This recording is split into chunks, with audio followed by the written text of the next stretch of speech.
Hi, and welcome back to Second Act Business Academy podcast. I'm Shay Harms, and I am the host of this show.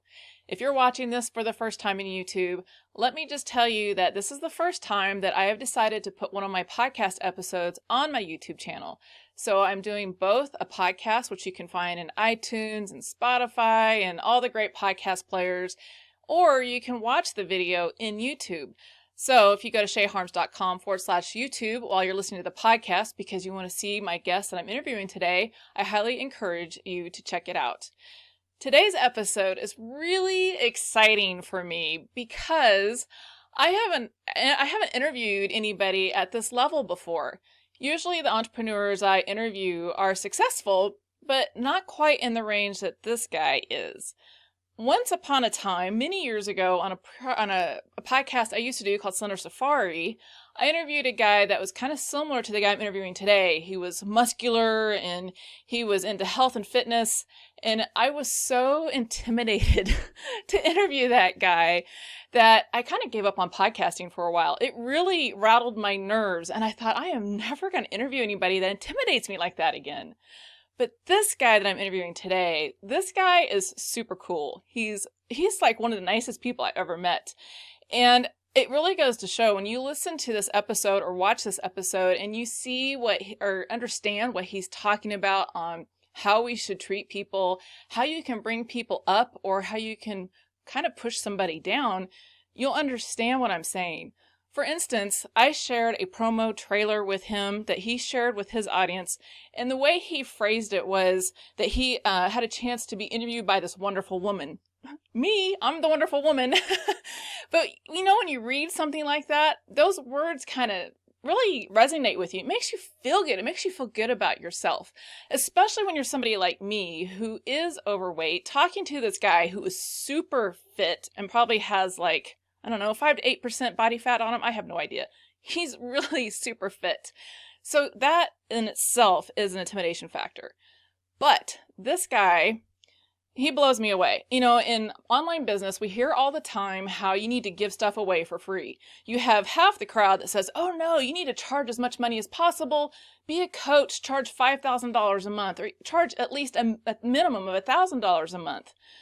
You know, and then you have the other crowd that says, just give everything away for free. You'll be surprised how people come back to you. Okay, JC, the guy in the interview, he gave everything away for free for years.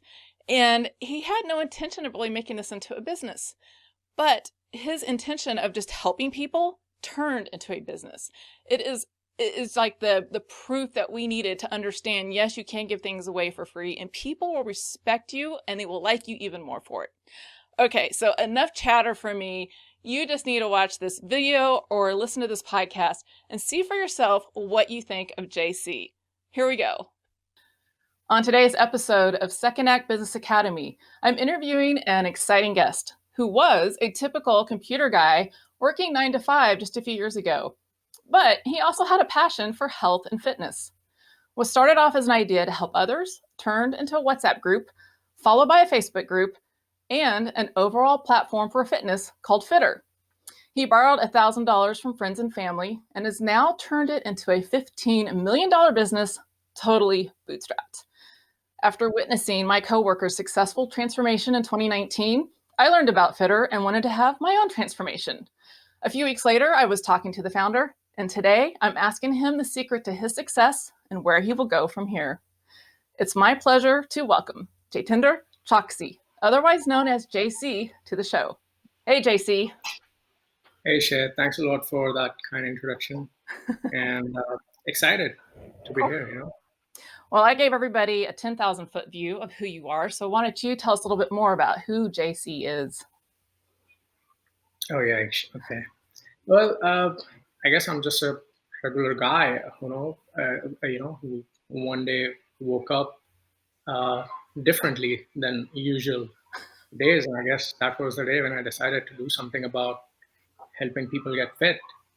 I don't know, when I think about it, when I look back and try to figure out the exact genesis of it all, it's just kind of hazy. I don't think it was one day or a few days or maybe just a couple of years.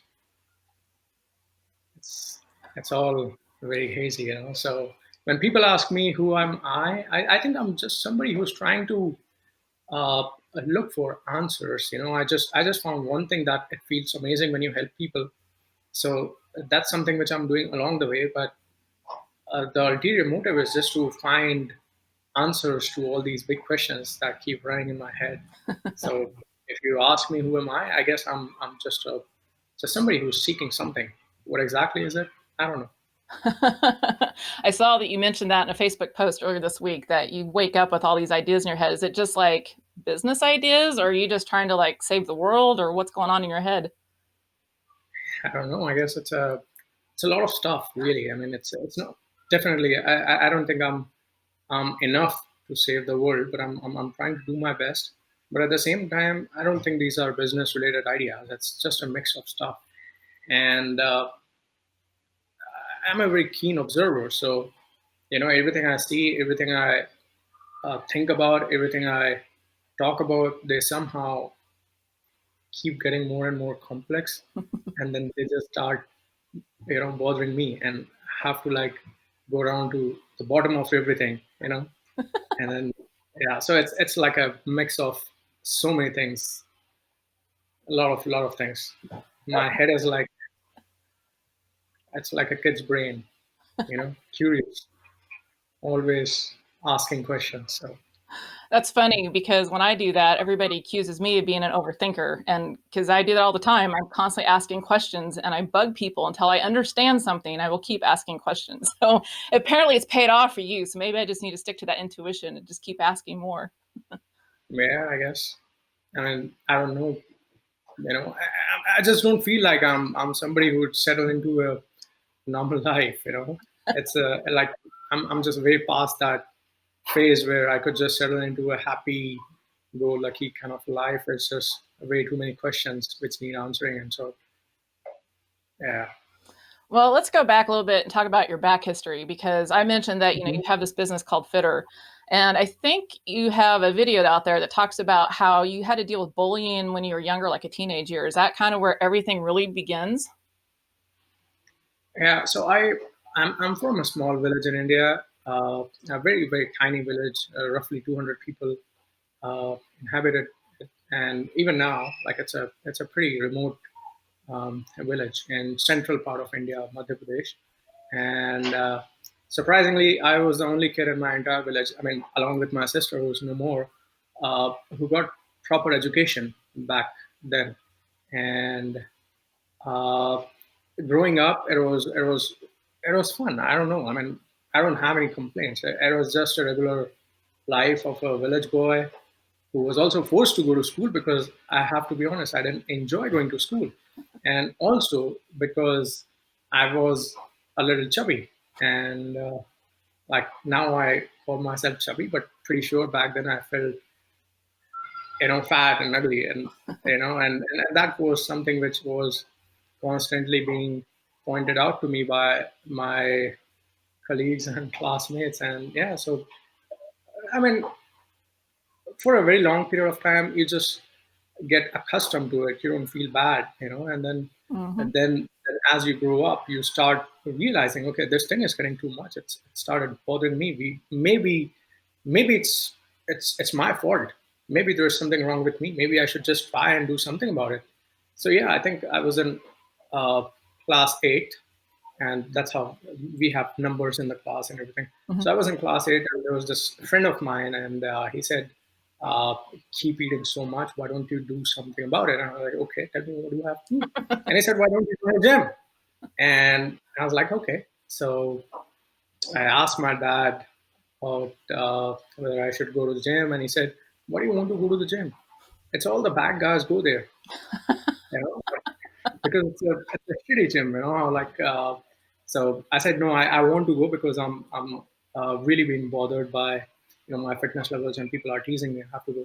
So he gave me $100. $100 is like $1.50, and it's long back, like 20 years back. And I went to the gym. It was like in the basement of a building, and just started working out. And I didn't get any kind of results because I was just lifting weights. But I had developed uh, a habit, and that habit kept with me for I just worked on that habit for a very long time. Every time I was feeling good, feeling bad, I was going to the gym and working out. Nothing was happening because I didn't know anything about nutrition, but I was developing muscles. Yeah.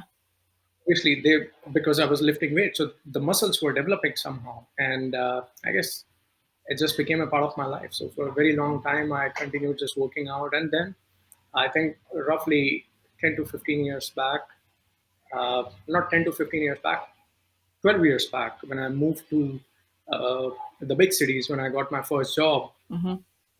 that's when I started learning about nutrition. And when I went to these big cities, all these people taking protein supplements and uh, these BCAA and these creatine and all those things. I had no clue. So I Mm-hmm. started learning about them. I started reading about them. That's when I realized, okay, weight training is good, but without fixing the right kind of nutrition, you can't get better. And so I started implementing good nutrition practices, and I started getting results. So I kept that entire thing with me for a very, very long time. Mm-hmm. And in 2014 is when I started training people the same. So you were working, trying to stay healthy and fit. You're learning about all these different nutrition products and stuff. But were you thinking anything about a business at this point in time, or you were just like, I just want to help people? What was going on in your mind? Okay, I swear to God, I never thought about this as a business. I didn't think I had it in me that I'd be able to do some sort of business because even though my family has been into business for a very, very long time, I mean, everybody in my family is into some sort of business, like, like small businesses, like Mm-hmm. somebody is in travel business, somebody is in, construction business, like really, really very small scale businesses. Like my dad used to run a local shop, not big shops, like a small shop in a village. And so my whole family is into some sort of business. I was the only guy who got proper education and went on to become an engineer. So it was a proud moment for my entire family that I was actually in big cities and doing work for these MNCs. Mm-hmm. So business was definitely never on my mind. It just so happened that in 2014, one of my friend came to me and he said, "Hey, JC, despite working multiple shifts, you are keeping yourself so fit, and I've been trying to do this for so long, but I'm not getting results." And I said, "Hey, it's very easy." So first he was a little apprehensive. He thought maybe I was taking some drugs, some steroids, and I mean these things are pretty rampant these days, right? So he thought maybe I was on some sort of drugs, and it took me some convincing uh, to tell him that hey, it's not drugs, it's just resistance training and quantified nutrition. And so I trained him for 3 months, and then he started getting results. When he got those results, he told everybody else that hey, this guy is amazing, he's doing something magical. And then suddenly I was chased by hundreds of people, not just in India, from all over the world. And we created a small WhatsApp group, and I just started training them. For 2 years, I just trained people over WhatsApp and Facebook. No clue about what I was doing, no clue about, it would turn into something like this. Just helping people, answering their questions. And it was fun. Honestly, I mean, people think I was doing it selflessly and I was doing something amazing. I was helping people, but it's like watching a movie. It's like, why are you on social media? You're not doing anybody any favor. But if somebody asks something, you have this natural tendency to comment, Mm-hmm. become a part of the discussion. So it's like I was contributing, you know, and it was not like a divine thought process that okay, I have to help so many people. They were getting helped in the process, but in reality I was just doing uh, something which I was enjoying. So yeah, I'm just being honest here. People feel, oh, he's a good guy, he does a lot of this stuff, and I'm like, okay, I'm just a regular guy and I love doing this. Okay, so it's not like I'm sacrificing something and doing it to you as a favor or something. No, I just love doing it. So I just did that and never had business on my mind. Um, yeah, never thought it would become a business. For 2 years, it was free, so we didn't have it on mind at all. How long were you in WhatsApp before you started the Facebook group? I mean, would that go on for several months or years or what? At least an year, at least an year. Huh. So entire 2015 2014 was like on WhatsApp, and uh, every few months I had more people joining in. So I had roughly 200 people on WhatsApp Uh-huh. by the end of 2014, and then that's when we realized that okay, WhatsApp does not have the capacity. So back then, WhatsApp had this limitation of 250 people, and then I was just maintaining the data, the details on a Google Drive, which I had created. And then it was getting too much, because you're training one or two people, or maybe even 10 to 15 people, it's fine. But 200 people, it was getting crazy.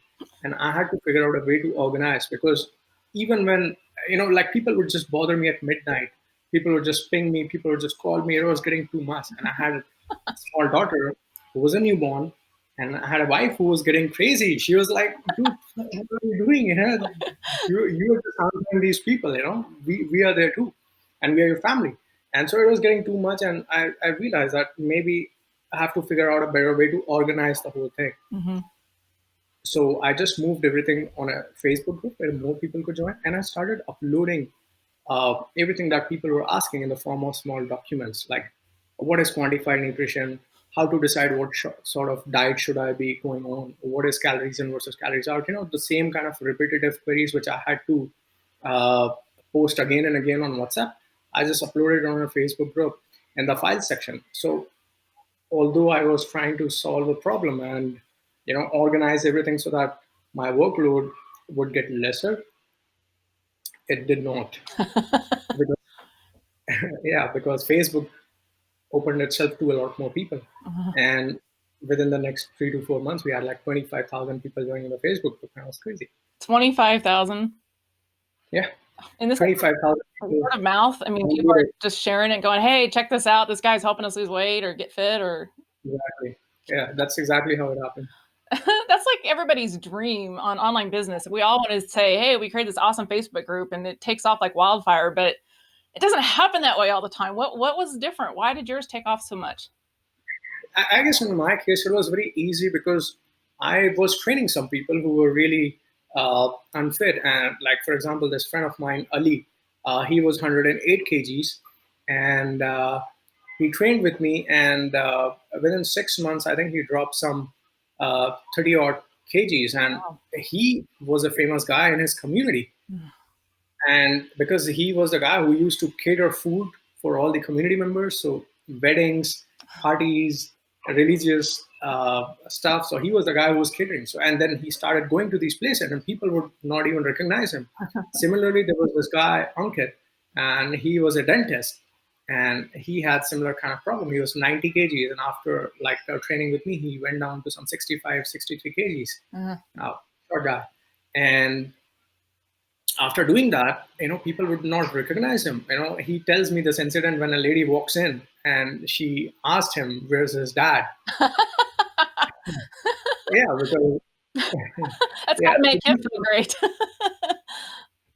yeah, it really happened. And when these people started posting about their stories and thanking me on social media, I guess it was then that it blew up because these were famous guys in their community, and I guess also the reason that I wasn't really trying to do anything, things were happening very organically. Sometimes I guess people can see through the bullshit, and sometimes people know if the intentions are not honest. And I guess back then the whole idea was built around just helping people. There was no monetary stuff. There was no plan. There was no, there was no model where I was trying to hoard money. Because I had a decent job which was paying for everything, and this just was just too much fun. And I guess that's why it worked out. So you weren't getting paid for any of this. You were just doing it for fun, basically. Yeah, yeah. Well, they always say if you can find something to do that you absolutely love that you'll do for free, that's your calling. That's what you should do. So it sounds like you found the right thing. Yeah. So I'm curious, does India have a strong startup community like what we have here in the US with Silicon Valley and sharks, Shark Tanks and things like that? Is that there in India too?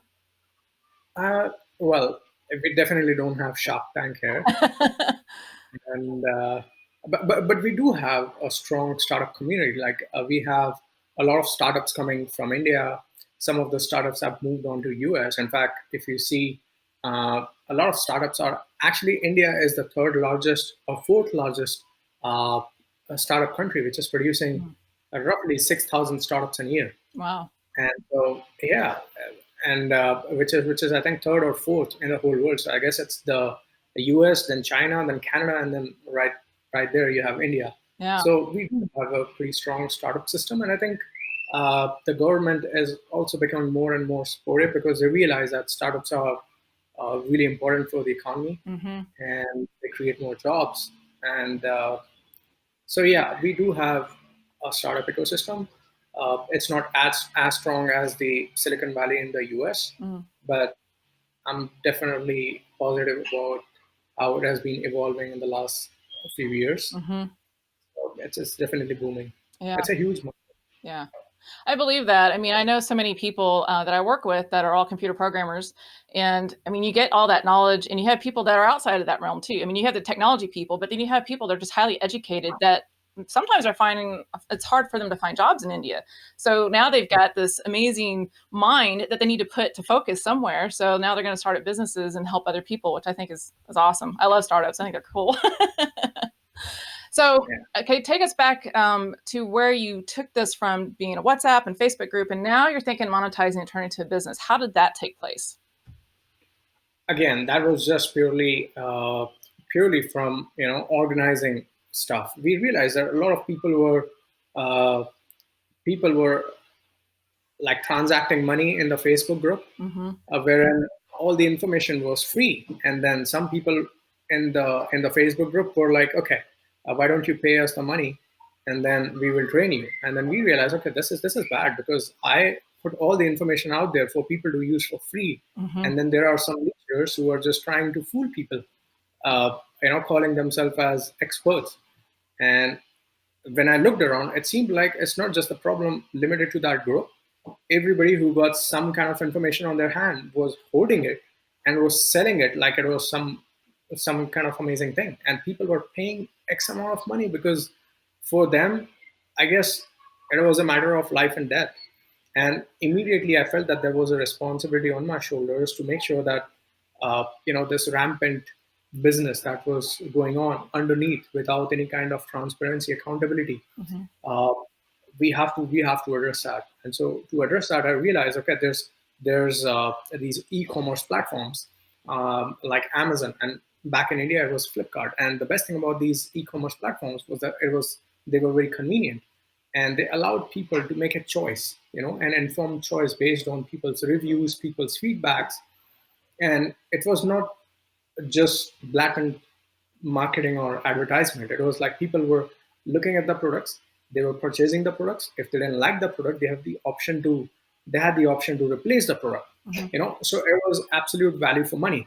Like nobody's money was getting wasted, nobody was getting cheated. And that's when I realized, okay, what if I build a similar kind of a platform? I obviously didn't want to train people for money because it was too much fun.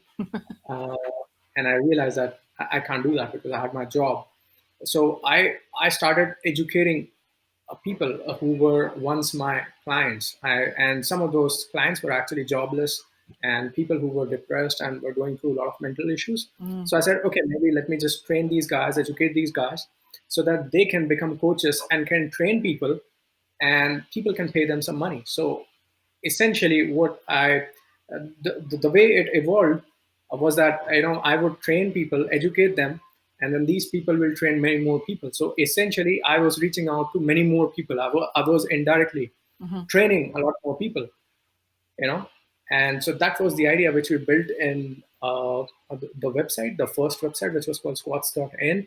And squats back then it stood for Systematic Quantitative Unified Aesthetic Transformation System. That's a big Uh, acronym. Okay. there was an acronym, and it was very hard to explain it to people. So we just moved everything to FITTR. It's easier, sends the right message. And yeah, that's how it happened. And we launched in 2016, January 1st.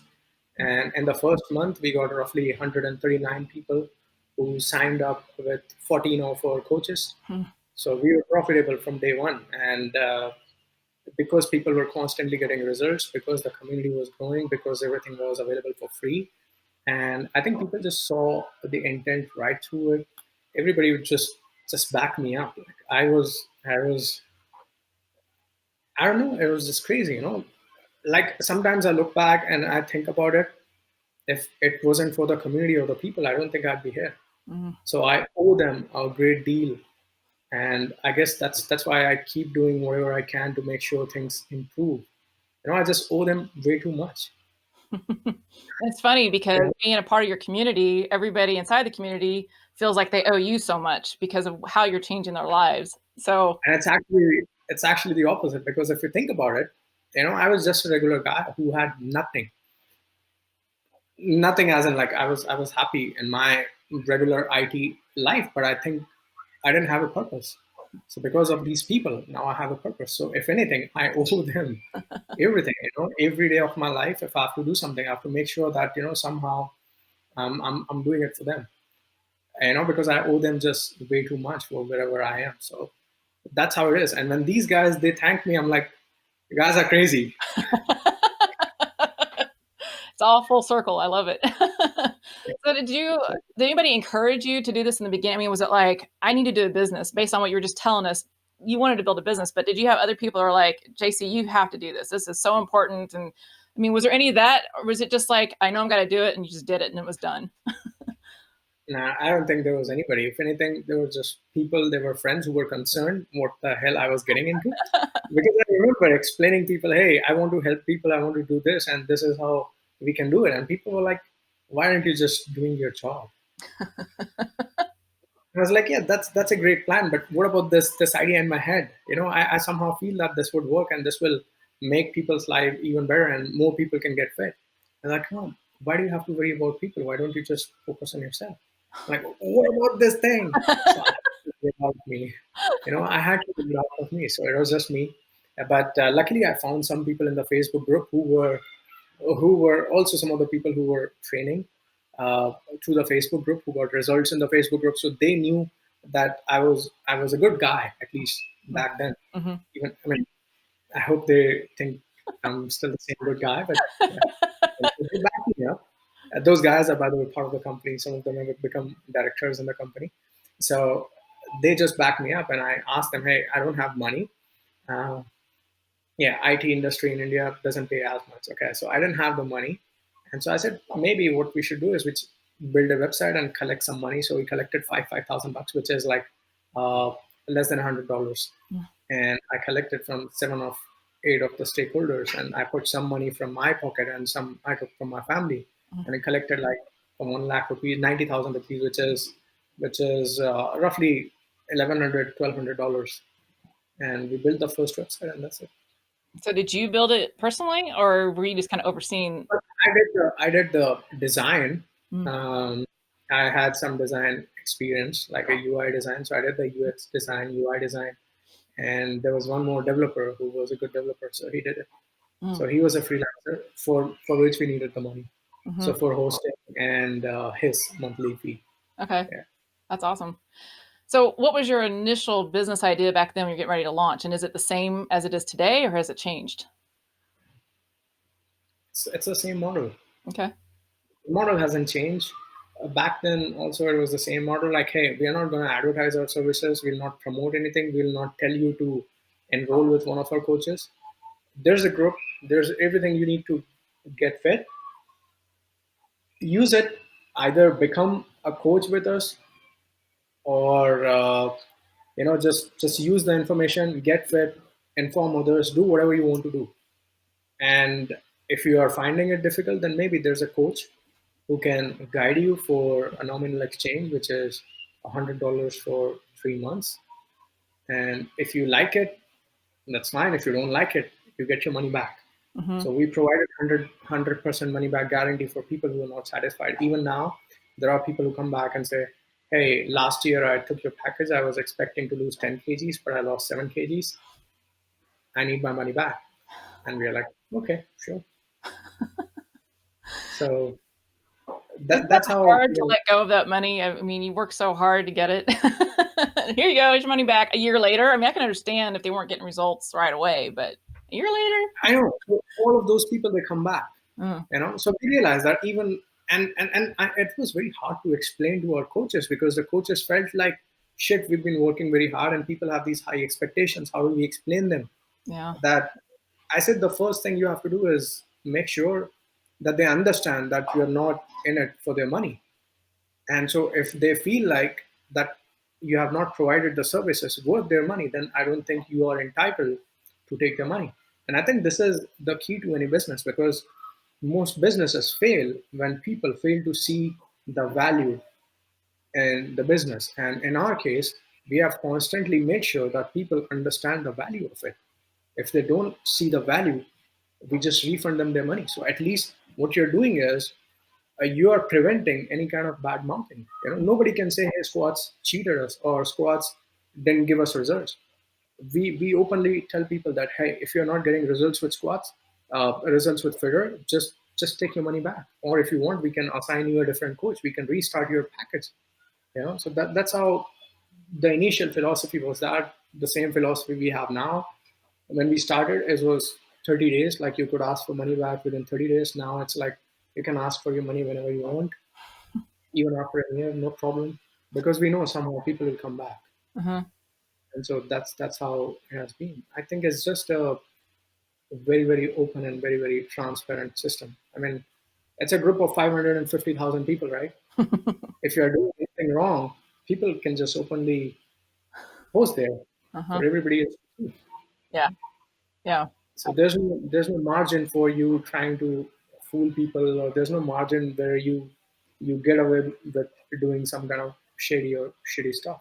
Mm-hmm. You just have to make sure that you keep building on an open and transparent model. I think, and that is one thing which has worked for us beautifully. And surprisingly, when everybody else is advertising and marketing, you when you don't do it, it's very contrarian. And so not advertising somehow becomes kind of an advertising. Mm-hmm. Getting my point? Mm-hmm. Yeah. Yeah, yeah. I mean, it's funny because, for me, being here in the US, why would I know about FITTR? And it's only because I work with people that had their own transformation. I'm like, okay, what did you do? I mean, I honestly, my vision of FITTR, before I even knew what it was called, when my friend Arjun was losing weight, I was thinking that he was getting on some call in a call center someplace because he said, yeah, this woman's coaching me. She's helping me. She gives me my food plan. So I'm picturing in my head some woman sitting there on a call center in India that is like taking down his information. And then she turns around and says, okay, Arjun, this is what you got to do. Talk to you in a month. I really thought that's what it was. So imagine my surprise when I find out, when I go check out the site, and I'm like, oh, there's like serious trainers here. I mean, people that have had their own transformations. And so I started looking through there and I'm like, okay, this person looks like they would be really good. And, I liked how they had a good transformation of their own. And so the guy I chose, he was overweight when he was younger and he found out how to get in better shape. And I'm like, that's what I need. I need somebody that can relate to what I'm going through. But I just think that's really cool because I get people all the time now from India wanting to say hi to me because in the FITTR group. And so they're like, are you in India? And I'm like, no, I'm in the US. They're like, FITTR's in US? And I'm like, it's because you got Indian people here doing the program. They know about it because of their friends back in India. So it's Yeah. it's pretty cool how it's spreading totally free, no advertising. I'm shocked. I'm surprised. The way it has spread in the last 4.5 years. Like, people come back and say, "Hey, JC, the kind of success you've had, we had everything with us. Like, the investors backing us, the support network. We had the best advertisers. We had the best marketing, and still we could not do what you did. What's the magic trick? What's the secret What's the recipe secret here?" sauce? Yeah. And I really scratch my head. I think about what is the secret recipe, and every time the answer is that it's nothing. Like in that movie. Have you seen that movie, Kung Fu Panda? And then there's this dragon scroll. Uh-huh. I guess the secret recipe here is that when you're trying to do something, there's always a way to do that thing in a manner where everything works out for everybody, in a win-win situation. Somehow, I figured, because of my own personal journey, I figured that, if I can come out of my own demons, I can win over my own demons, I can come out of my own shit and transform, and I can help people do that. If I can do that, probably they can do too.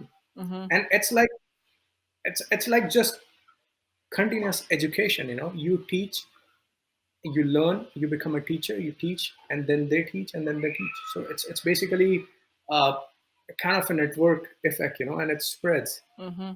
Because I think it is in our nature to help people. Somehow people resist this strong feeling of being good. I think all of us, de facto, we are so good inside, and if we were not good, the world would be in ruins.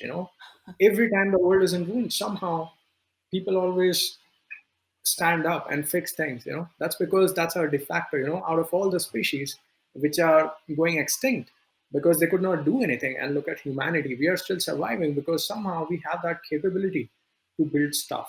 And I just feel sad for people who try to resist their goodness. They feel, okay, it's maybe very contrary to the norm, or maybe I should just be selfless. Sorry, maybe I should be just selfish, think about my family, think about this and that. And I guess it just limits them. Mm-hmm. In our case, I realized that I feel extremely, extremely happy when I'm helping people. And I feel even more happy when, the people I've helped are now helping other people, and then they are helping others. Like the way we got connected is because at some point of time, I helped somebody who helped somebody who helped Mananji, and now he's helping you. All right. It's crazy. And he's awesome, by the way. But I like how you're talking about that, because even for my business with Second Act Business Academy, I finally had like the big light bulb moment last year when a mentor of mine basically said, "Hey Shay, why don't you run our help desk, so to speak, at an event and help everybody that's struggling with all the tech issues with their online business?" I'm like, "Okay, sure, yeah, I can do that." And it was the most awesome feeling I'd ever had. I mean, I haven't had that feeling since I used to work on a help desk like 30 years ago, but it like lights me up when I can help people and they're all listening to me and I'm helping them. They're like, "Hey, I have a question with this. What do you think about that?" And it's like, that's my sweet spot. That's where I need to be. And now I'm like, how do I grow that? Because it's fun. Like you said, I could do that all day long. And now that I've started my own membership academy and I'm getting people in there, and when we have these one-on-one calls or these group calls, and I have a chance to actually, show what I'm good at, helping them, it makes me feel so good. And like you said, you could do it, not get paid for it. And maybe someday these people will go back and teach other people how to do a lot of this online tech stuff. But I had to learn it. I mean, it took me 5 or 6 years of kind of messing around with different online business ideas until I learned it. And now I teach it. And I have to go learn something new and teach it again. So it's kind of similar to what you've had to do with the online fitness model. Because you feel responsible for these people, Oh, because yeah. you feel responsible, and you have this responsibility to make sure that the people who are somehow getting help by you are constantly getting help, and so you have to keep on upgrading yourself. And so when you wake up, you have something to look forward to. You realize that you have to learn more, so you can go back and tell these guys what you have learned, so that they can help many more people just like you're helping them. Yeah. So it's what I think. I mean, I could be wrong, but I think it's one of the keys. It's one of the purposes in your life when you build something, when you help people.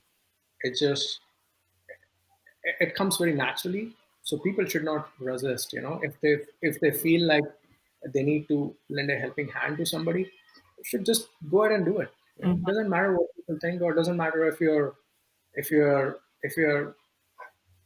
probably it's not a popular choice. You should go ahead and do it and see, maybe you enjoy it, and maybe that would become your life's purpose, and maybe you know you'd reach some place someday where you'd be like, okay, this is good, this is what I wanted to do. So yes. I love that. I have a friend that she's been a friend of mine online now for like 3 or 4, 5 years, quite a while. She was my first client, and she's been begging me to do this as a business for the longest time. And I was resisting because I'm like, it's not my passion. I'm into the lake stuff and I'm into traveling. And I really, you talk about resisting, that was me. But then once I did it and like I said, started helping people, and it's like, oh my God, this is so fun. Why didn't I do this 5 years ago? That's awesome. Yeah and, yeah, and I think money always comes, as a side product, because you can always figure out ways. And when people like your work, or people see the value that you're creating, I don't think people have any issues in compensating for that. Hmm. So I guess that's about it. You just have to keep creating a lot of value. So where do you see FITTR going in the future from now? We've talked quite a bit about some leadership topics, which I want to talk some more about too, but where's FITTR going in the future?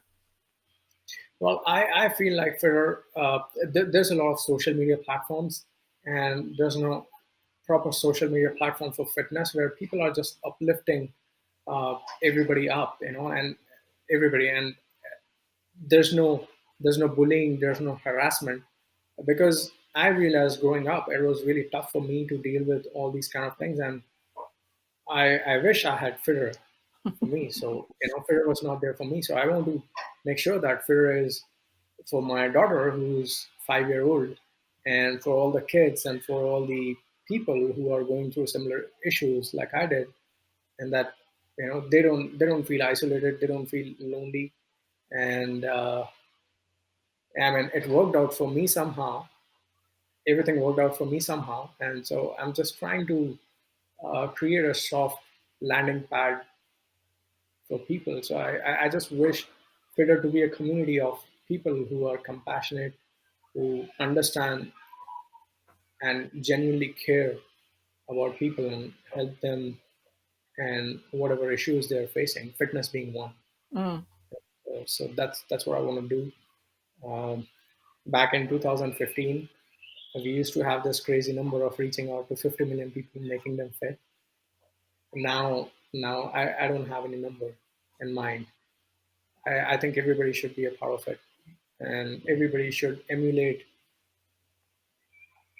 the same kind of principles, which clearly are working for me. Hmm. So just be good, genuinely care about people and help them. Hmm. It will work. Life has a way of figuring itself out. So Well, I know in your community today was my 6 weeks with my mentor, and I was deciding, do I really want to show these pictures before and after because it's not a lot of transformation yet? But I decided to go ahead and put them out there, and the people's responses, oh yeah, we see a change. It makes me feel really good. And one of the comments I got towards the end of the day was this guy made a comment about how much that I had a good transformation, just keep following the program, blah blah blah. And then at the end, he was like, but it's all about this community. We keep bringing each other up. And I'm like, yeah, right there. That's what FITTR is all exactly, about. that's exactly it's about. It's not about the technical know-how, because the information is available on Google for free. It's available on the Twitter community for free. I think it's about I after having transformed so many people and now thousands of people, I interact with so many people. I've learned one thing. Everybody has the capability to do so much more. It's just that somehow they have these mental blocks, and if you can just encourage them with even the tiniest bit, or just saying a nice positive statement, they can do so much more. Mhm. And one negative statement can just ruin somebody's life. And so the kind of effect that people have on different people is something which is something which I have understood in the last 5 years, and I'm trying to constantly uh, direct this influence of people on other people in a more positive way, Mhm. because I think that's the thing that we need to do in the current times, not the opposite thing where people are trying to just degrade everybody. I don't want to be an influencer. Somebody in the morning messaged me and they said, JC, thank you for changing my life. I'm your number one fan. I'm like, I'm sorry, you're not my fan, and neither am I your fan. I'm just a regular guy doing my job, and whatever you did it yourself. I think people have to understand that they are not superior to anybody else, and everybody is going in the same direction, and it's a journey. And if we just go there together, the journey is going to be much more happier Mhm. and much more meaningful. Mhm.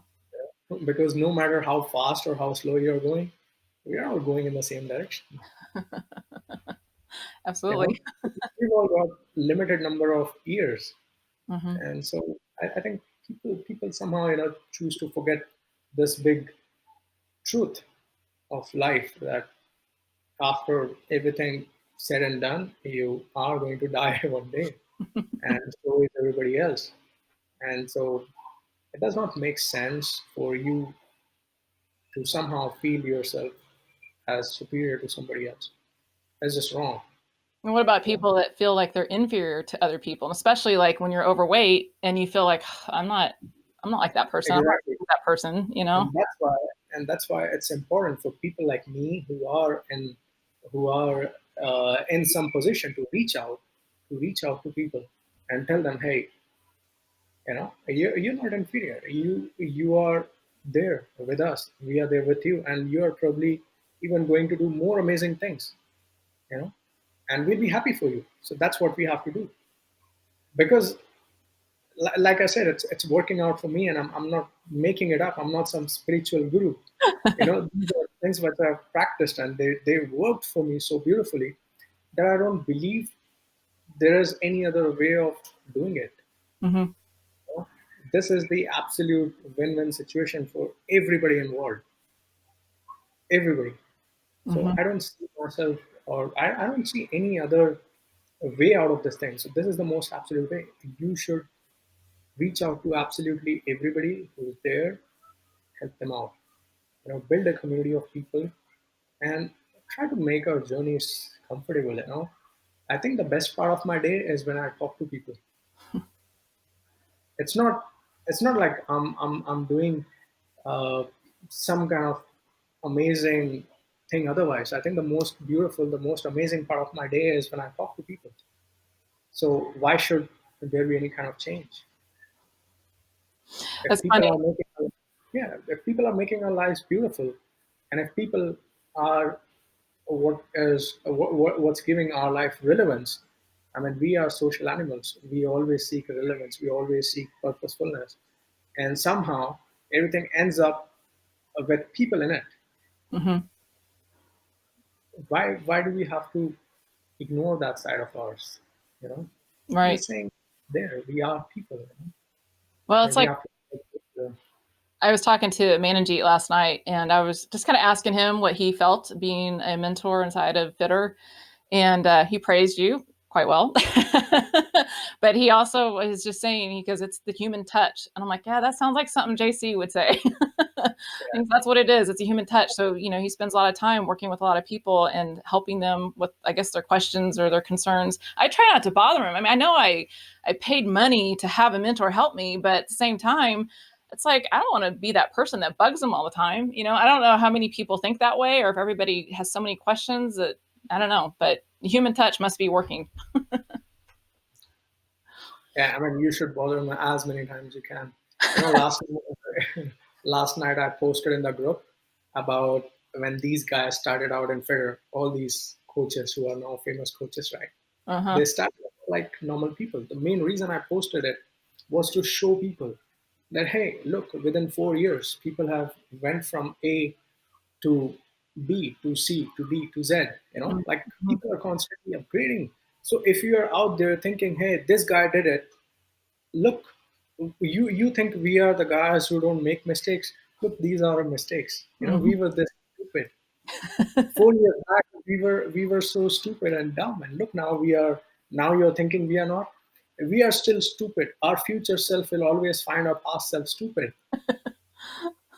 We have to acknowledge that, and we have to keep learning. So you are at a different phase of learning. I'm at a different phase of learning, Mm-hmm. but not. I don't think there would be a day when I'll stand and say, hey, I know everything, or I'm smarter than you. Mm-hmm. No, that's just pure arrogance and ego. That's not learning. That's just fake knowledge. Well, I love how all this stuff can translate over to the entrepreneurial world as well as, inside the fitter world. But I've heard you mention that people, especially if they have fears, but you mentioned somewhere about breaking out of the box. Can you just tell us, like, what do you mean by that? How do people break out of the box, or how do they get past their fears when they're trying to grow a business or even Well, start one? the biggest problem is there's always a box. So nobody knows how many boxes are there. I guess, uh, and there's this is the thing that bothers me. When people ask me, why do I wake up conflicted? It's exactly this thing. I feel like all of us, we are in a box. I'm in a different box, you're in a different box, and somebody else is in a different box. And every time we break open a box, there's a bigger box, you know, Sounds and like then we keep, Matrix. yeah, it is sort of like Matrix because hey, there are some questions which will keep bothering you, and so it's the same about businesses. You know, you realize that over our history, our like historically or throughout the evolutionary period, people laid down some fundamentals, rules, principles. Where are those now? They kept changing. Mm-hmm. You know, our understanding has always evolved, and so just based on those past uh, data, I have realized that there's no point in just sticking to the same rules and principles and fundamentals that exist in the world right now. I think we should make our own rules within the confines of the law and within the confines of humanity. And I think those would be the best business rules.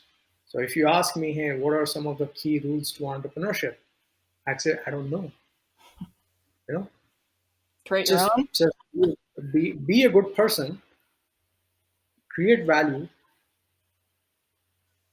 That's it. And I guess that's what business is all about. That's what entrepreneurship is all about. You solve a problem. Mm-hmm. You solve a problem, you create value, and you do so in a sustainable manner. And that's it. So is that your secret to success? Like I said, I really don't know what happened or how it happened. And so I don't want to tell people something which they will think of as a rule and then they will try applying that and they will fail. Because I believe people find success or people find like the term success, which I'm referring to, and the most bizarre of the places, and I think that's the beauty, because that's the beauty, and it says something about why we must constantly keep looking for answers. Why we should always be looking for something. If we already find it, then we are not going anywhere, and that's the beauty of it. It's like a game of hide and seek. Something is hiding out there, so you just have to find it. What is hiding? You don't know. Where it's hiding? You don't know. you know if it is hiding or not, you don't know. So like I said, it's a box. It's a box. You break open, you understand something, you learn something, and it leads to a much bigger problem. Your understanding changes about the thing that you knew, but it also creates a new level of uh, problem for you. I mean, there's this guy. His name is Ferdinand Saussure, and I'll tell you why he's so amazing. He says everything exists within the text, and nothing is out of the box. When people say they have out of the box ideas, people, when they think that they have written something, crafted something beautiful and amazing, how do they express them? Do they express them in a language they speak or comprehend? If they do, where did they pick up this language? Mm-hmm. Within the confines of society, within the parentage they had from their parents, from the value system that the society has created. So their creation is coming out of a creation. Mm-hmm. So everything around us is a box, you know. Yeah. So it's just crazy, and the more I think about it, it just blows my mind. I think at some point of time I'm gonna need a psychiatrist. I swear to God. Yeah, I know. When you're talking about it, I'm like, he's talking about a box, and it's like inside another box. It's like that. That's getting really deep. It is just baffling, it's crazy. But I'm not gonna bother you with these metaphysical things anymore. I'm sorry. Let's get back to the easy topics.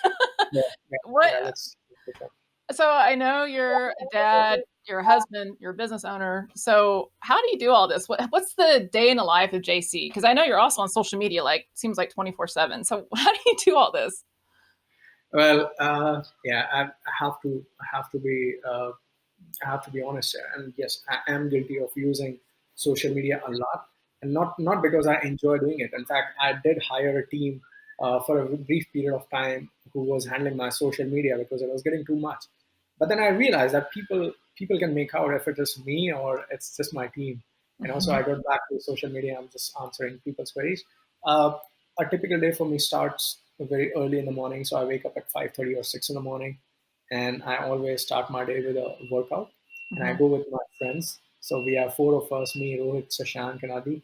And we just go in the gym, work out, do all the monkey stuff, and then I come to the office at 10 o'clock. That's when everybody comes, and we work there for as long as we have to, and then I go back and spend time with my daughter and my wife, and probably watch movies. But yeah, I mean, my life is not very exciting. It's pretty boring by somebody else's standards, but I'm I love it. I love it this way. I'm a routine guy, you know. Yeah. Sounds very And normal and very average. I mean, not to make it sound bad or anything. It's like you managed to find a way to do everything that you need to do and you want to do and still have a business and still have a family and friends. yeah, That's awesome. Well, I really appreciate you being on the show today and sharing your insights and how you grew. And we kind of went off the script I had planned, but this was just so interesting to me. I had to ask other questions and I don't want to take up all your time. So I really appreciate you being here. Where can everybody find you besides FITTR? Is there any place else they need to find you? okay. Thank you so much for having me here. I guess this was really fun. So I guess if people are trying to reach out to me, my information is available everywhere. It's jc at fitter.com. Um, Besides that, if you could just tag me on any of my social media handles, I'm very, very responsive. Not on Instagram, but if you tag me on Twitter, which I recently started using, um, yeah, so that handle is Fitter with JC. That's my Twitter handle. On Facebook, uh, just tag me in the Fitter group or on your timeline. I don't use Messenger because there's a lot of messages. It's very, very difficult to manage Messenger, so I don't use Messenger. But if somebody tags me directly on any of the posts, I'm super responsive. And email is the fastest way to connect with me. So jc@fitter.com. That's the fastest way. Is there anything you would like to say as we wrap up the show today that might help encourage other entrepreneurs to get started with their own business journey? Well, I see entrepreneurial. I don't see entrepreneurship as something different from doing a job. At the end of the day, entrepreneurship is also a job. So I don't think we should make uh, don't think that entrepreneurship is any more rewarding than your job. You know, at the end of the day, whatever you're doing, it becomes a job. So just approach entrepreneurship as a job where you have to solve a problem, you have to add value to people's lives. Don't think about money. Um, you will end up making it. Think about what kind of value you can add. What is it that people are looking for? Because if people are looking for it and you provide it to them, rest assured they're going to pay for it. Now, the question is, are you really providing that thing to people who are looking? And do not look for problems outside. Look for problems in your regular life, because if something is bothering you, it simply means that it's also bothering millions of people out there. So if you just solve your tiny problem, I think you are solving problem for millions of people out there. So don't look for ideas externally. Don't look for popular ideas. Just look within, solve a problem in your own life, and you end up finding the best thing that works for you, and for That's everybody else.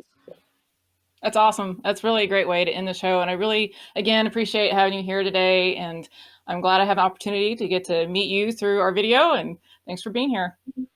Thank you so much, and I hope to see you guys soon. Take care. Bye bye. So, what did you think? Was the interview as good as I made it out to be in the beginning? I'd be surprised if you told me you didn't like that interview, especially if you're still here at the end, because the interview had some really awesome gold nuggets inside of it. And I like how the conversation kind of veered off my path. I had a long sheet of paper filled out full of questions that I was planning on asking, but the way the interview went, I didn't really want to change the structure. It was more just him and I talking back and forth, and I thought that was a much better approach than trying to follow all these questions I had planned out originally. So who knows, maybe in another year we can have JC back on and he can tell us, where has FITTR grown to? I know he's got a lot of things in the works. He's got a lot of plans for that company. He didn't talk a lot about it on the interview, but I've seen what he's posting inside the FITTR group and I've chatted with him a little bit. So watch out, because FITTR is going to keep growing. Just wait and see. Okay, enough about the episode. If you like this content and you like more of it, make sure you either subscribe here on the YouTube channel or make sure that you subscribe to my podcast, and you'll get to hear more interesting conversations with other online business professionals as they share their tech tips on how to be better at Facebook ad strategies and Google ads and how to deal with Facebook groups. Or, maybe it's just another conversation talking about business and how somebody was able to succeed and leave their normal 9-to-5 job. So if you go over to the Facebook group, which is facebook.com/groups/Second Act Business Academy, you can join that group and ask your technical questions, and I will be glad to help you out. This is a totally free group, and I would love to grow this to be something as extraordinary as what JC did with FITTR. It was Squats, but now FITTR. So I hope that someday I can be helping tons of you with all your technical questions with your online business. That's what I'm here for. That's what I enjoy doing. Just like I said in that interview, I really love helping people, and that's what I want to do for you. Well, that's all I have for this episode. I hope you enjoyed it. Take care, and I will talk to you guys next time.